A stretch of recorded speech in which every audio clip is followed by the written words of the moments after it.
ఇది 2 days harvest from my terrace garden అండి. ఇవి ఫ్లవర్స్ చూడండి, ఇన్ని సో మెనీ వెరైటీస్ అన్నమాట.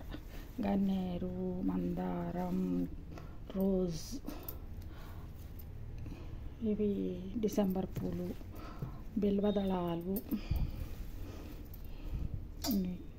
కాశీరత్నాలు అన్నమాట. అలానే రాధామాధవ, లిల్లీ ఫ్లవర్స్, విరజాజి, మల్లె, మందారాల్లో కలర్స్ రెడ్, పింక్, చిన్న మందారం,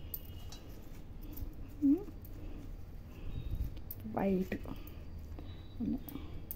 ఇన్ని ఫ్లవర్స్. రోజుకి ఇన్ని ఫ్లవర్స్ వస్తాయండి. గులాబీలు దేవుడికి పూలకి సరిపోతాయి. నాకు బిల్వదళాలు తెచ్చుకుంటాను ఇట్లా రోజుకు 1-2 అట్లా. తులసి దళాలు కూడా కొన్ని తెచ్చుకుంటాను. ఇది వెజిటబుల్స్ అండి. చూడండి, ఈరోజు దొండకాయలు కాసినాయి.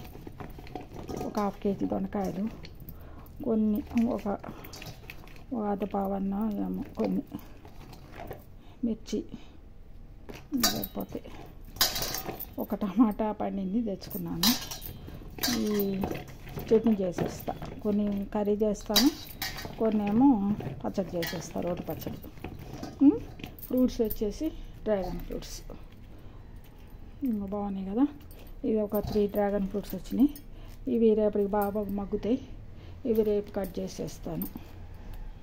ఫ్రూట్స్ ఇవి రోజుకు కొన్ని ఒక 2-3 వెరైటీస్ ఏమన్నా 2-3 రోజులకు ఒకసారైనా ఫ్రూట్స్ వస్తాయి. అలానే వెజిటబుల్స్ దొండకాయలు మాత్రం బాగానే కాస్తాయి. ఈ టమాటాలు ఏమో అప్పుడప్పుడు కొన్ని వస్తూ ఉంటాయి. ఓ 2-3 అట్లా చాలు. పచ్చడికే కదా, మనం కర్రీ చేయను నేను ఎప్పుడు. టమాటా ఎప్పుడైనా పప్పులో ఆకుకూరతోటి కలిపేస్తాను. లీఫీ వెజిటబుల్ వస్తూనే ఉంటుంది, దాంతో కలిపి టమాటాలు 2 వేసేస్తా. ఈ ఫ్లవర్స్ మాత్రం రోజు నాకు కావాలి, దేవుడికి రోజు కోసుకొచ్చుకుంటాను, పూజకి వాడుకుంటాను. ఇదండి టెర్రస్ గార్డెన్లో నాకు కావాల్సిన ఫ్లవర్స్, వెజిటబుల్స్, ఫ్రూట్స్ చాలు. ఓకేనండి, బాయ్.